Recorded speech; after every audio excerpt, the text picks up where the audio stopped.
السلام عليكم يا أحلى متابعين. تعالوا نصلوا على النبي، اللهم صل وسلم وبارك عليك حبيبي يا رسول الله. ونشوف أسماء وتجربتي بنفسي النهاردة، جايبالنا حاجات جميلة جدا في الفيديو. طبعا كل ده من عند مين؟ من عند شهاب للأدوات المنزلية، هنا في محافظة الإسماعيلية، شارع السكة الحديد بجوار مدرسة صفية زغلول. كل الحاجات الحلوة الجميلة اللي احنا شايفينها، وخليكم معانا لنهاية الفيديو علشان نعرف كل الحاجات أو نتعرف على كل الحاجات الموجودة عند شهاب للأدوات المنزلية. كل حاجة احنا عايزينها في المطبخ إن شاء الله هنلاقيها، وكمان السعر جميل جدا، وهتروحوا وهتشوفوا بنفسكم. ولو وصلتوا لحد هنا ما تنسوش تصلوا على الرسول، اللهم صل وسلم وبارك عليك حبيبي يا رسول الله، وتشتركوا في القناة علشان القناة تكبر بيكم ومعاكم، وإن شاء الله نوصل لبر الأمان. وتعالوا نرجع لكل الحاجات اللي المفروض تكون موجودة عندنا في المطبخ.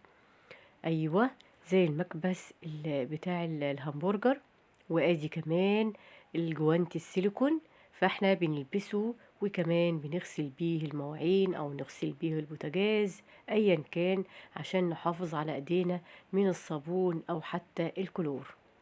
ودي معانا صفاية ممكن نحط فيها اي حاجة ايا كان، خضار فاكهة ايا كان.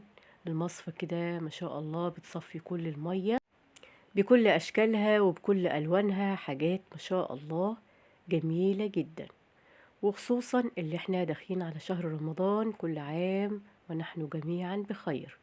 ودي كمان نغسل بيها المواعين، حاجة كده آمنة وفي نفس الوقت بتكون طبعا ناعمة على ايدينا. ومعانا المقوار بكل أشكاله وبكل أنواعه، فإن شاء الله هتلاقوا كل اللي انت عايزينه. ومعانا كمان ميزان، الميزان ده بيشتغل بالحجارة، ودي المزيتة او الزياتة اللي احنا نجيب ازازة الزيت ونفضيها فيها. ومعلومة كده على الماشي، يا ريت الزيت بتاع الاكل ما ينفعش اللي احنا نسيبه في ازازة او زجاجة من البلاستيك، علشان الزيت بيفسد وكمان بيزنخ وبيكون ريحته وحشة جدا. فعلشان احنا سايبين الزيت في ازازة من البلاستيك، لازم نفضيها في ازازة من الزجاج او من الازاز. وتعالوا بقى نشوف الترند معانا. احنا نعمل بيها ايه؟ بنعمل بيها شعرنا بجد.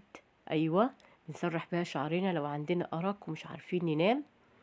ودي معانا مساحة بتاع الزجاج، ونمسح كمان بيها الرخامة بتاعة حوض المطبخ ب25 جنيه المساحة دي بكل أشكالها وألوانها. ومعانا الماسك ما شاء الله، في منه ستانلس وفي منه سيليكون. وادي معانا المنخل بتاع الدقيق او حتى النشا، ايا كان احنا عايزين ننخل ايه بنستخدم هذا المنخل.